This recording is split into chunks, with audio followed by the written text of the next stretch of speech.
25.000 евра казна за Јагија Мезлер по повеќе основи и затворење на 3 простории во фабриката. Во изминатите 3 дена таму беше трудова инспекција која утврди дека тоалетите, гардеробата и кујната не ги задоволуваат елементарните стандарди, поради што тие се забранети за употреба во период од 30 дена, односно до нивно реновирање. Во меѓувреме, поради дејноста која ја врши, се прават и анализи на квалитетот, односно влажноста на воздухот во еден од погоните.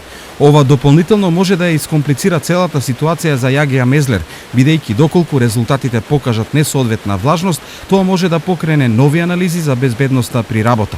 Веќе утре, инспекцијата пак ќе биде во фабриката на турскиот инвеститор, за да направи контрола на тоа дали забраната за користење на просториите се почитува или не. Бидејќи се работи за простории кои се неопходни за период од 8 часови колку што трае работното време, сега се поставува прашањето кои простории работниците ги користат за јадење и тоалет.